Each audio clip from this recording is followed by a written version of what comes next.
Kelly can stay at school for all I care. My sister Stacy always treats me like a nuisance.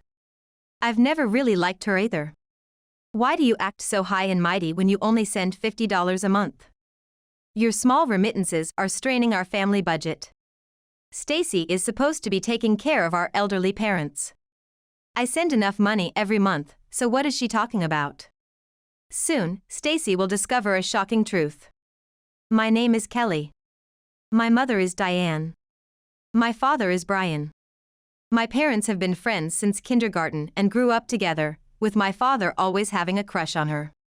My mother, on the other hand, never really noticed him in that way. They went to different universities and reconnected at a reunion after their coming-of-age ceremony. Both were single, so they started dating. According to my mother, it was like a romantic movie. Not wanting to miss the opportunity, my father proposed shortly after he started his job. After that, they traveled a lot, enjoying their common hobby of exploring different eateries. My father always found joy in being with my mother and wanted to be with her forever. He was determined to protect her no matter what. Several years into their marriage, they were finally blessed with me. They had spent plenty of time together and were eagerly awaiting my birth. They browsed baby goods, devoured parenting magazines, and were excited about starting their parenting journey. And I grew healthily in my mother's womb. My mother herself never had any issues mentioned during her medical checkups. Far from a risk of preterm labor, she was quite healthy, so both believed I would be born healthy. My father eagerly awaited my labor, and as the due date approached, my mother's excitement grew. According to my father, she had a beautiful smile. On my due date, I was born crying loudly. However, my mother passed away on the day I was born due to excessive bleeding. I have only seen my mother in photos. I wish I could have met the mother with the beautiful smile my father talks about. I wish I could have been held by her. Every time my father talks about my mother, I think about this. Raising a child together is hard enough, let alone suddenly doing it alone. The despair of losing a loved one so abruptly. He was so sad that he couldn't even cry. My father worked hard to raise me, striving to realize the warm family life he and my late mother had envisioned. I was placed in daycare when I was about 6 months old. My paternal grandmother looked after me until then, but she was no longer young. Seeing her exhausted from childcare, my father decided to enroll me in daycare. My mother had wanted to spend time at home with her daughter until she was 3, but it was challenging to fulfill this in reality. I spent long days in daycare, from early morning to late night. By the age of 3, I think I realized I didn't have a mother. On observation days at the daycare, while everyone else's mother participated, it was always my father who came for me.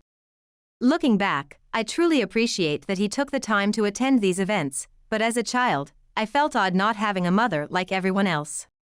When I returned home from daycare, my father was already preparing meals without taking a break. While caring for me, he would take calls from work and find time to sit at his desk, working tirelessly on necessary documents. Seeing my father manage both his job and household chores without compromise, I wanted to help him as much as I could. Eventually, I became independent in taking care of myself. People around us started saying I was a mature and well-behaved child. Whenever they said that, my father looked so happy. Seeing his face, I thought, if I'm good, it makes Dad happy. I tried even harder to be seen as a good child. When I was 5 years old, a new mother appeared. My stepmother, Kathy. Introduced by a friend of my father, she was 5 years older than him, 35, but looked even younger than my father. She was beautiful. Hello, Kelly. I want to be your mother. Is it okay if we live together from now on? With a kind smile, my stepmother. Always striving to be good, I thought it would make my father sad if I refused her. Hello. Yes, that's fine. So I answered with the best smile I could muster. I really wanted a mother, but I also felt a bit jealous as if she was taking my father away. From that day on, my stepmother started coming to our house every day and playing with me. Pretty soon you'll be in elementary school. Let's practice letters. Saying this, she wrote our names on paper. Look. I'm Kathy, and you're Kelly. Our names are similar, aren't they? I'm so happy. I remember very well how she shyly talked to me, and I was happy that she said that. Every day after returning from daycare, my stepmother was there. My father would come home late, but it wasn't lonely because my stepmother was with me. Waiting for my father's return while playing with my stepmother became our daily routine. Several months after meeting my stepmother, a new life began for me, my father, and my stepmother. When I returned from daycare, my stepmother, who used to not be there when I woke up, was now always at home. It was a ticklish feeling. And my father also looked more peaceful. We were spending very peaceful days. By this time, I had stopped being consciously a good child. A few months later, I became an elementary student. I loved going to school with my favorite purple school bag and my dear friends. Mom, I'm off. My stepmother watched me cheerfully go to school. Kelly, make sure to look ahead while walking. We had become close enough to call each other Mom and Kelly. Life with the three of us was very fun and fulfilling. My stepmother, not my biological mother, really cherished me as her own child. Every day without fail, she watched me until I was out of sight, and when I returned from school, she prepared sweets for me. She also helped with my homework without complaining. When I invited friends over, she baked a cake that everyone loved. I was delighted and a bit embarrassed when my stepmother was praised. I had grown to love my kind and skilled cook of a stepmother. When I was 10 years old, one night, I wanted to go to the bathroom and heard my father and stepmother talking. Look at this. She showed my father something that looked like a white stick. Really? My father was showing an expression I had never seen before, and they were crying and hugging each other. Not understanding what was happening and feeling the indescribable atmosphere, I didn't dare interrupt. I just watched them. I went to the bathroom without being noticed and quietly returned to my room. A few months later, one night. Kelly, we have something important to tell you. Sitting down with my father and stepmother, my father seemed a bit nervous. What's wrong? Actually, we're having a baby. Kelly, you're going to be a big sister. Surprised by my stepmother's words, I felt the reality of our family growing. Our family is growing. It's going to be even more fun. Kelly, please help Mom a lot. Seeing my father happy made me happy too. Since then, I have taken the initiative to help with laundry and shopping. Thank you always, Kelly. I'm really saved by having you here. Praised like this, I put even more effort into helping out. As my stepmother's belly grew, I began to feel the reality that the baby was coming, and soon, a healthy baby girl was born. Her name was Stacy. Holding Stacy safely in his arms, my father cried tears of relief.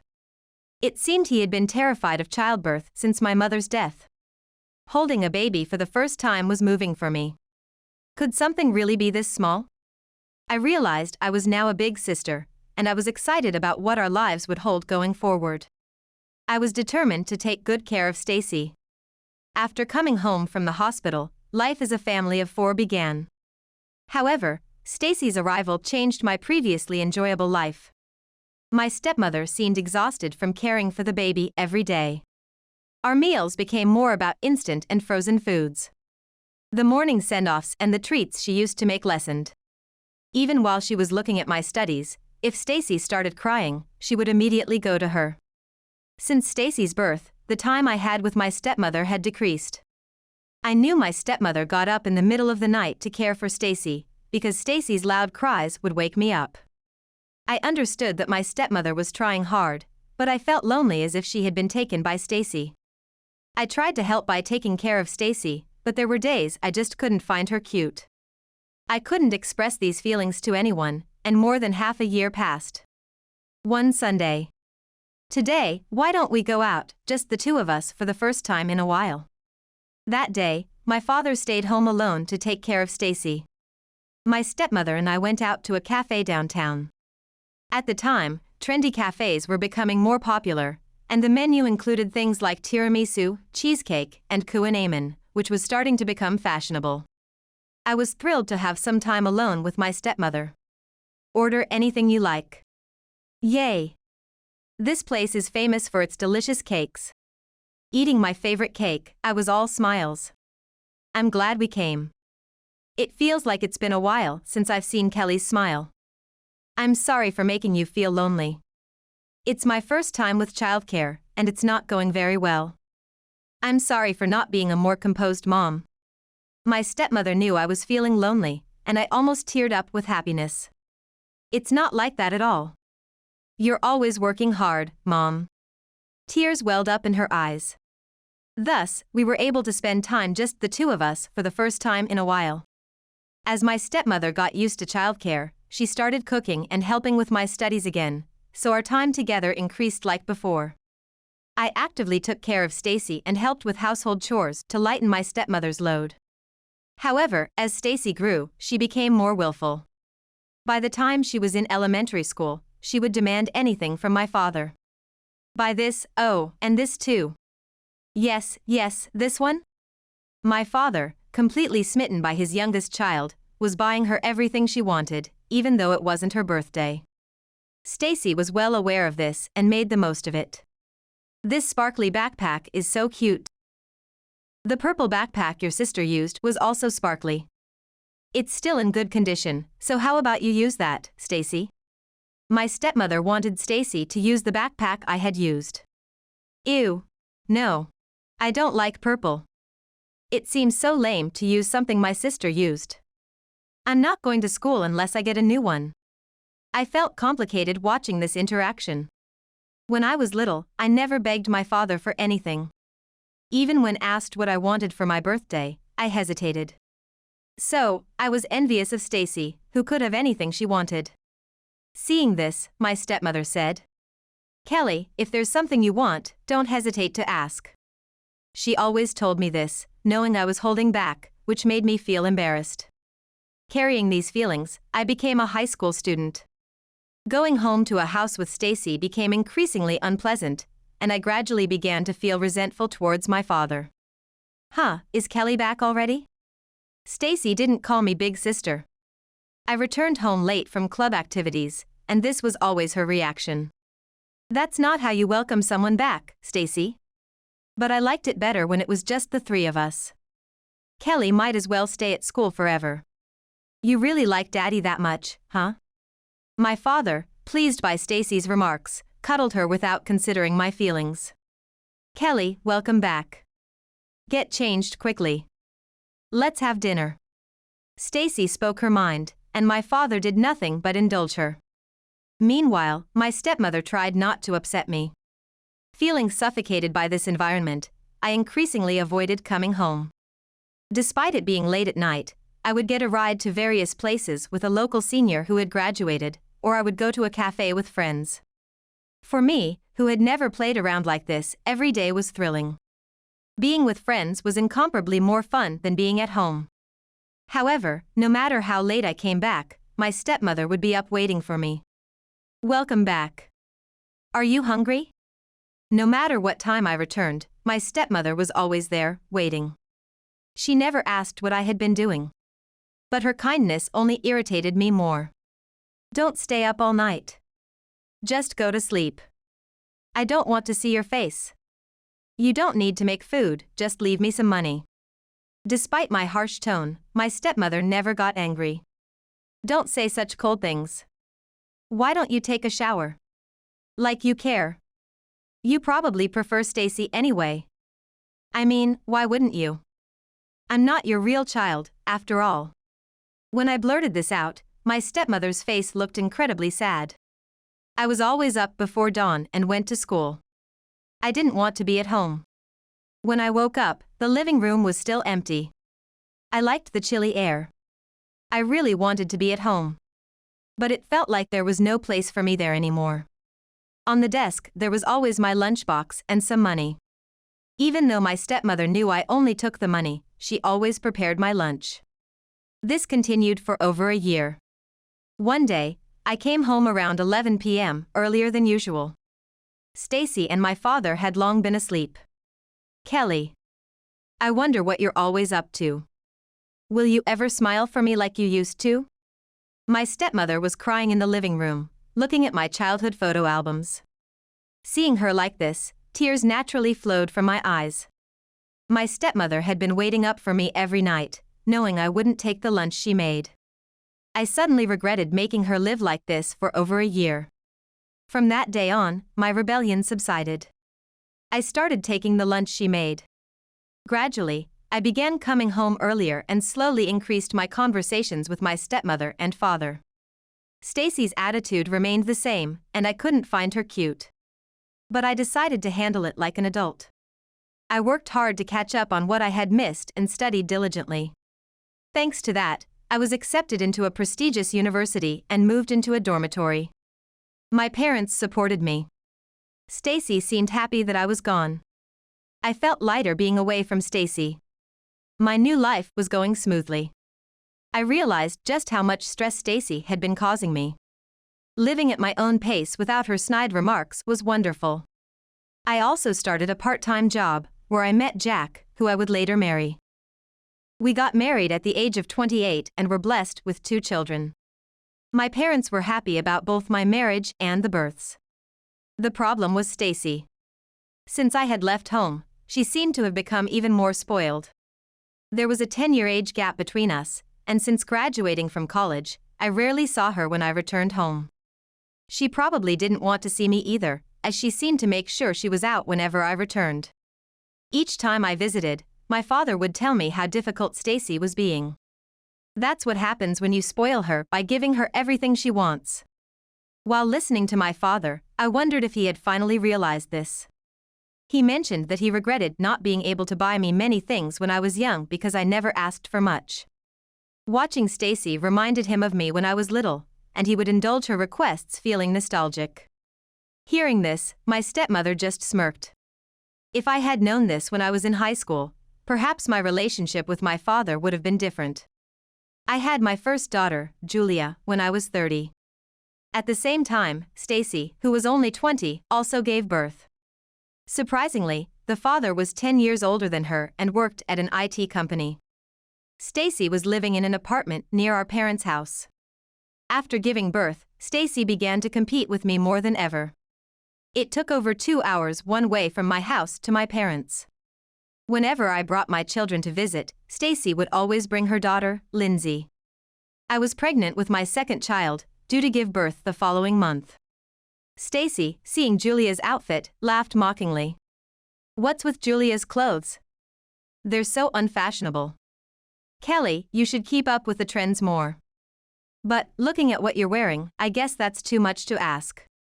Then Stacy scrutinized my clothes. My stepmother intervened. "Kelly is pregnant, so she needs to wear something comfortable." Even knowing I was pregnant, Stacy had no intention of offering congratulations. "Wait, you're pregnant again? Really? I can see your belly. How old are you now?" 35, since you're 10 years older than me, right? Wow, you're really an old lady. It's a high-risk pregnancy, isn't it? Do you know that risks increase after 35? Are you aware of that and still decided to have a baby? I hope everything goes well. Her tone was unpleasant. While it's true I was having a later-in-life pregnancy, it wasn't up to her to judge. Besides, that's not something to discuss in front of the children. Just as I was about to retort, my father spoke to Stacy. "That's no way to talk, Stacy. Childbirth is always risky, no matter the age. You should know that too, having had Lindsay by emergency C-section." Stacy had given birth to Lindsay through an emergency cesarean section. She must understand the difficulties of childbirth. It seemed she was surprised that her father, who usually indulged her, was firmly pointing this out. My father was probably thinking about my late mother. "Thanks for your concern. I'll make sure everything goes well." I glared at Stacy. After that, I successfully gave birth to my son. Once things settled down, I brought my 2 children to visit my parents' home. Of course, Stacy and her family were there, including her husband, Ted, whom I was meeting for the first time. He seemed surprisingly intellectual for someone married to Stacy. It's good the baby turned out normal. Stacy was as snide as ever upon meeting. "Hey, don't talk like that in front of the kids." Even though Ted admonished her, Stacy showed no signs of remorse. I ignored her.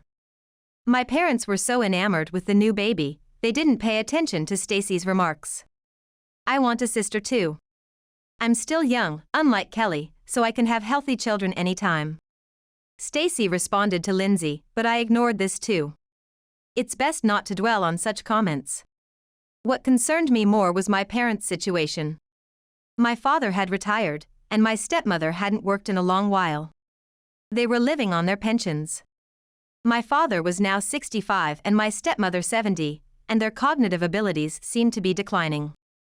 Their mobility was decreasing, and they were neglecting cleaning. However, living far from home, I couldn't visit often. I thought about what I could do and proposed sending money to my stepmother's account each month. That's all right. We still have our pensions and savings. I can't send much, but I hope it helps. Don't strain yourself and consider using a housekeeper.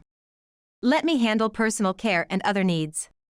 You never come to take care of things anyway, so you might as well make sure the money's right. Stacy had a point this time.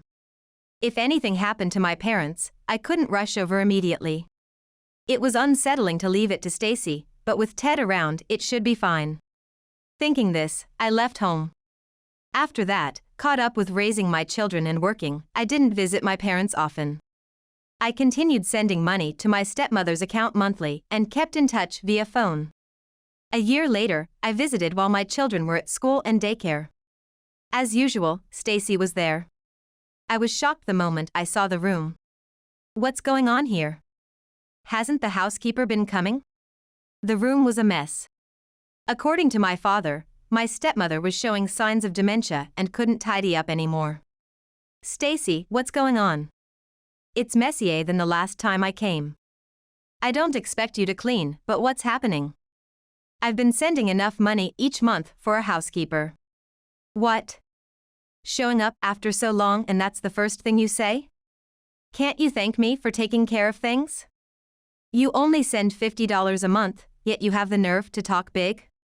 Your little remittances are straining our budget. I was baffled by Stacy's complaint.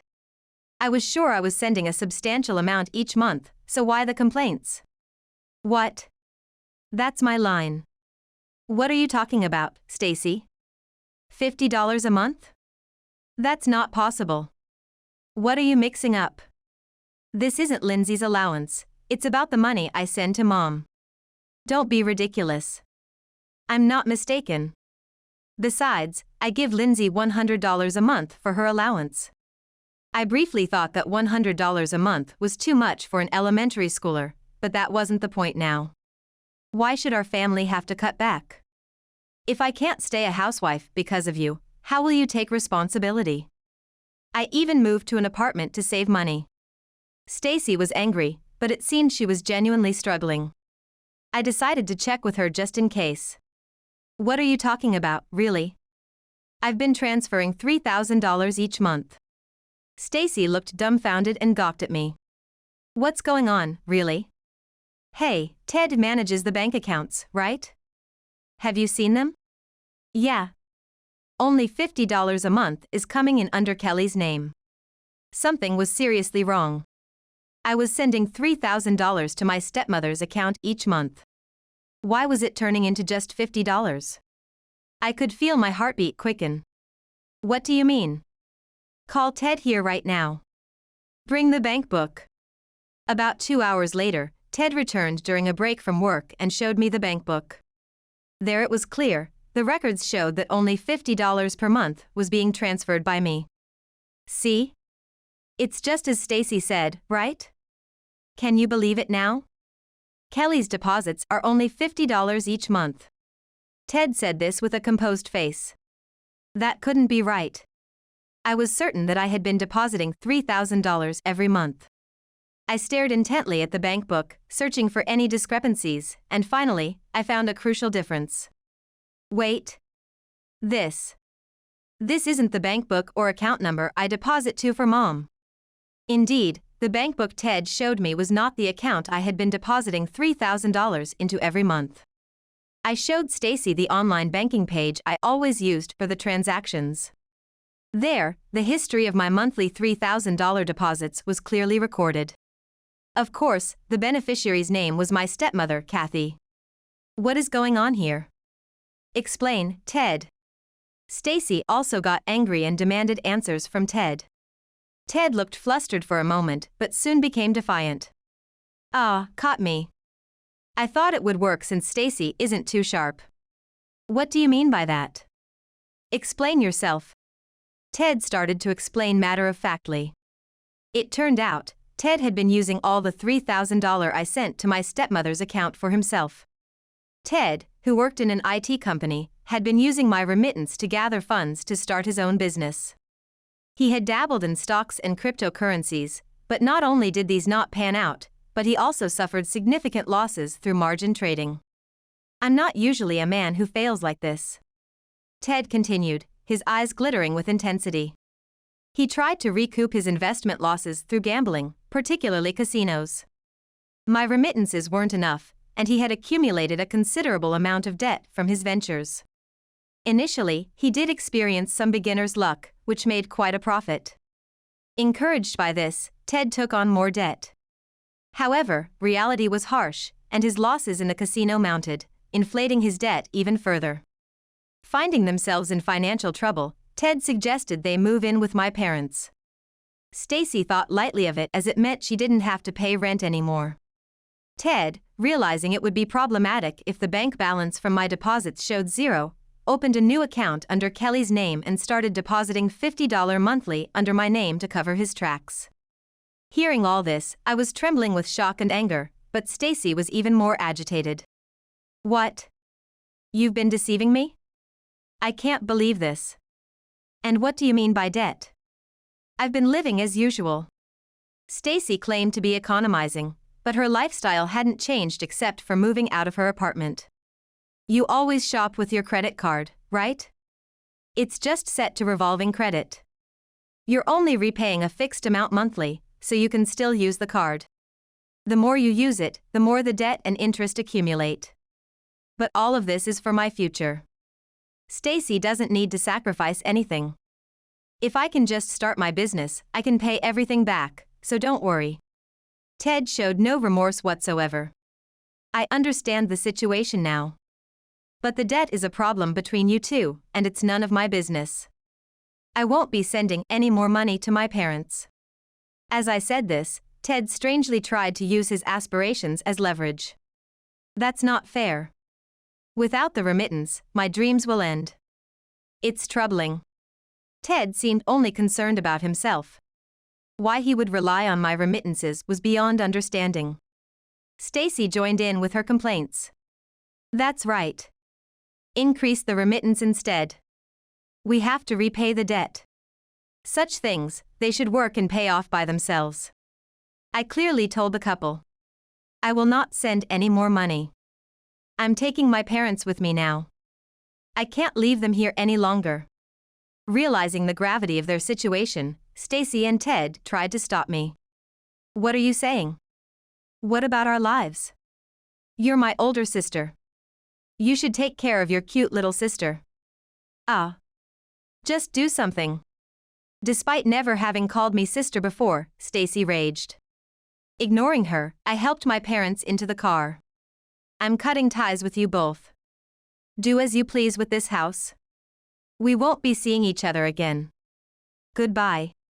With that, I left with my parents. Since then, Stacy has called several times, but I've ignored and blocked her calls. I felt liberated from Stacy at last. However, deep down, I wondered if my parents really wanted to be away from Stacy. Thinking this might have been a bit harsh on them, I asked my father on the drive home, and to my surprise, he thanked me with a broad smile. Thank you for taking us out. Stacy never really took care of us. If you hadn't come, I don't know what would have become of us. If things had continued as they were, Mom's condition might have worsened even more. My father was tearful. My stepmother didn't quite grasp the situation. Being managed by Ted, she received only the bare minimum and had no discretionary funds. When we got home, I explained everything to my husband. We both worked at major corporations at executive levels, so we didn't have to worry about money while working. Knowing the situation, my husband immediately arranged for a facility for my parents. Given our work, we couldn't take care of my stepmother ourselves, so we chose a senior facility that allowed both my father and stepmother to stay together. Later, I heard that Stacy and Ted's debt had ballooned to nearly $1 million. In addition to Ted's debts and the interest, Stacy continued to shop recklessly with her credit card. Unchecked by Ted, she indulged in luxury brands, cosmetics, and clothes to her heart's content. Stacy has always gotten whatever she wanted since she was young, never learning to restrain her desires. Even after Ted's debts were exposed, she probably thought someone would eventually sort it out. Ted, undeterred, continued to accrue debt, believing he could clear it quickly once his business took off. In some ways, he's a person with incredible potential, though his sense is too different for mine to comprehend. However, suddenly Ted stopped coming home. Ted's debts were in his name, but the credit cards were under Stacy's, and she was now burdened with repaying the spent amounts. Well, since Stacy spent the money, she should be the one to work hard to repay it. Anyway, I don't want anything to do with Stacy anymore. After placing my parents in the senior facility, I've been able to focus on raising my children and working peacefully. Of course, I also make monthly visits to see my parents and provide them with supplies for the facility. I'm not directly taking care of my parents, but creating an environment where they can comfortably and meaningfully spend their limited time is the greatest filial piety I can offer. I plan to continue cherishing my time with my parents, husband, and children while living positively.